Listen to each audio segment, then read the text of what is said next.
Hey y'all, it's me, Mario, and we're back with another video. What's good, everybody? How has it been? How's New Year's been? How many resolutions have you broken? I know I've broken all of mine. We're here doing a review for the book of bobbin apples for feet. Boba Fett, okay. And make sure you subscribe and like. Oh, like most people that watch this channel are not subscribed. Subscribe, all right? This show was an interesting one because it got introduced because Boba Fett was introduced in The Mandalorian. Like the reason this show was created and a bunch of the other shows are being worked on is because of The Mandalorian. They're able to branch off with different characters, do different stories. And Boba Fett was the first one. Weirdly enough, this show was hardly advertised. I got like one trailer and like no one talked about it. I think the weirdest move that they made with this show is that there is no immediate hook. Like The Mandalorian with Grogu. And the first episode you get, you know, little baby Yoda and you're like, oh, everyone went nuts. And if you're gonna have a show about another Mandalorian, you have to have something just as interesting as Grogu. Or maybe not just as interesting, but something close, right? Tamara Morrison, who plays Boba Fett, all the clones and everything, he does a fantastic job. He's a really good actor.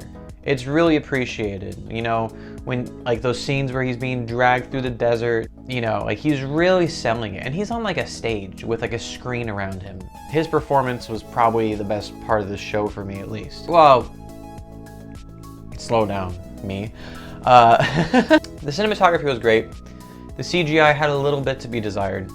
I do like the creature designs. I appreciate the prosthetics. Although all the characters with tendrils on their head, they always wore headdresses, so you could tell that, like, it just kind of took me out of it because it's like I never get to see like prosthetic type thing. Like it's more just like a hat almost, you know. And I know they put a lot of work into the looks and everything, but like, give me at least one without a headdress. You know what I mean? To like really sell that it's like, hey, this is attached. You know, this doesn't come off. I had a good time with this show. It was kind of slow at first, and then by episode 5 with The Mandalorian coming in, the best part of the show started. Weirdly enough, the best parts of the show were without Boba Fett. This is just kind of the break in between Mandalorian season 2 and 3. We got 4 episodes of a pretty good show that I was enjoying, and then The Mandalorian comes in and I'm like, oh man, this Star Wars is so good. It's so good. You got Ahsoka. Can we talk about the CGI for Luke Skywalker for a second? Oh my gosh. He looks so freaking real. Compared to what he looked like at the end of Mandalorian season 2, he looks like the actual actor. And reportedly, they used a robot, like an AI, to make Luke's voice. What? That's insane. And then just these little moments with when the Mandalorian came in, you know, he had that first opening scene, very badass. He had the darksaber, he doesn't know how to use it well. He lost his title as a Mandalorian. It's very, very cool storyline that they're going with. But it came out of nowhere. I don't know, they gave him 2 full episodes of Boba Fett's show. You know what I mean? Like, that's why I feel like they weren't running at full throttle, you could say. Because the stuff with Luke Skywalker, sorry, I have a cough drop. But the stuff with Luke Skywalker meeting Ahsoka Tano for the first time on screen ever, like that's insane. Luke being finally a good teacher. He's helping Grogu with his abilities, he's curating everything specifically to Grogu. Like even when they're walking and he's teaching Grogu, he's lifting him up with the Force and everything. And I love that Luke understands that type of childish immaturity, because that's exactly where he started off in A New Hope. The blue milk, his uncle and aunt dying. Come on, dude, like, quit whining about everything. When Grogu lifted the frog when they were supposed to be meditating, and then Luke was like, oh really? You follow what I'm teaching you and now you can lift all the frogs in the pond. I thought that was super cool. And he just seems more alive. With the season 2 finale, Luke Skywalker, when he was in his hood, you know, and he was destroying those droids, very badass, like, yeah, Luke Skywalker. And then I saw his face and I'm like, Luke Skywalker. But now I'm like, Luke Skywalker. That's Luke Skywalker. Fuck. Those 2 episodes were easily the best in the whole series. You know, and I liked the storyline they were going for. It was just too slow. And it was a flashback, like 2 different storylines. And the flashback storyline was much more interesting than the other one where he's the Daimo. I don't know. It never seemed like he had any real power. It felt like he was always just being undermined wherever he went. And he's like, you better stop that, or else I'm gonna hire some dudes and then we're gonna like fuck you shit up. And that's basically episodes 1 through 4. We get those episodes. And then we get the Mandalorian stuff, which is completely different and honestly way more entertaining. I mean, fuck. The characters in the Mandalorian are so much more interesting than the characters in Boba Fett. Fennec's good, but she's not great. I thought the droid lady, I forget her name, but the droid lady was much more interesting than Fennec ever was. I liked her badass moment in the finale. The Mandalorian gets like a Naboo starfighter. Very nostalgic, very nice. And it just looks cool. Silver Naboo flyer. Like, come on. You haven't seen that since Queen Amidala. It's cool Star Wars shit.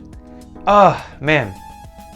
But that's the comparison I make. Like, the Mandalorian, starting out, the first season, had more interesting characters than, you know, Boba Fett. And maybe Boba Fett's just getting started. But I highly doubt there's going to be a season 2.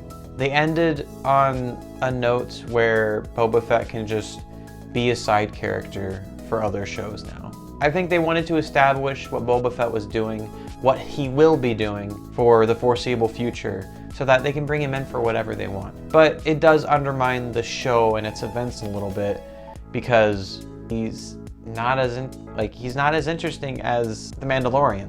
So they're going to bench him probably, and then bring him in for wherever they have. And that finale, it was definitely weird. The end of season 2 of Mandalorian had a more epic feel, epic Star Wars feel.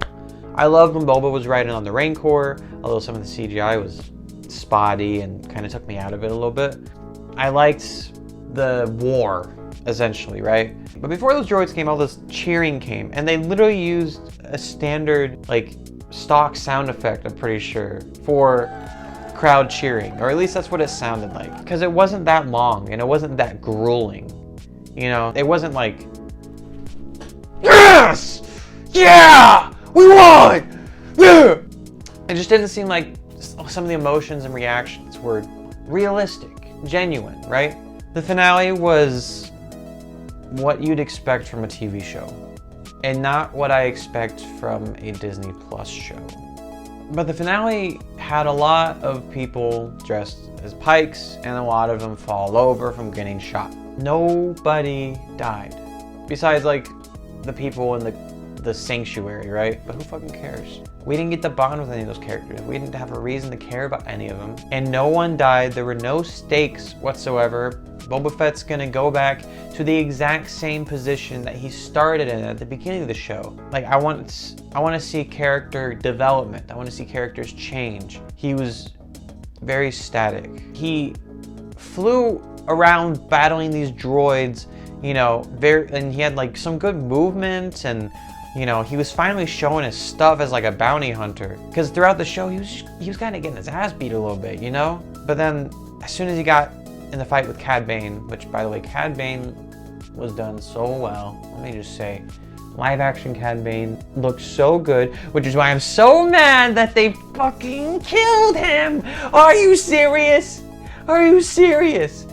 The most interesting character that you introduce into the Boba Fett series, and then he's like, yeah. Like, what? No! No! These decisions don't make the most sense to me. Cad Bane, prequel Clone Wars character. Like, you gotta keep him around for more than just Like an entrance at the end of one episode and then a couple scenes in the next. You just murdered him! Like one of the people in Boba Fett's circle should have died. Then you'd have some stakes.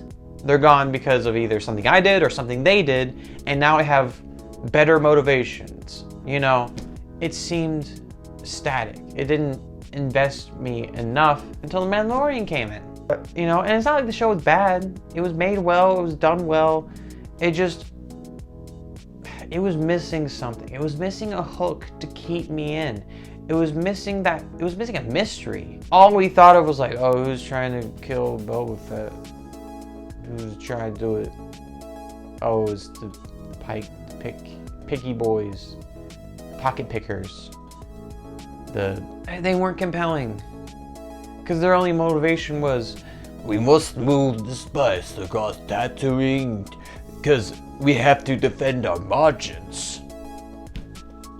I thought Moff Gideon was a lot more compelling. Because, like, for one, he survived that TIE fighter crash. For two, like, he has this, like, strange motivation to try and keep the Empire alive, you know? Like, he has something on the line. He got the Darksaber from his backstory of killing Mandalore. Like, he has cool stuff. Moff Gideon was really compelling. No villain in the show was, except Cad Bane. They only introduced him at the end. Like, come on, man. You gotta introduce your good characters first, and then let them change, and then let them interact with other characters. I feel like the writing needed to be more solid in this show for me to be invested. And the fact that the show actively undermines itself by taking Boba Fett out of the equation and giving us the good writing and the stuff we want. You know, everything was done out of order, and then the show just undermines everything that's happening in it, you know? I know all this war is about to happen, but like, dude, Baby Yoda's so cute, right? Right? He's so fucking cute. My review for the Book of Boba Fett gives it a score of 7 out of 10. It's not bad, and I highly suggest it. But, you know, again, this is my opinion. I'm a fucking dumbass, alright? Don't come at my neck. I hope you're doing well. I'm doing better, actually. I'm feeling better. And I'm trying to get back on the horse of life, so to speak. I'm making progress. I'm working on my shit. Anyway, I love you. Can you please some scribble or something? And I'll see you later.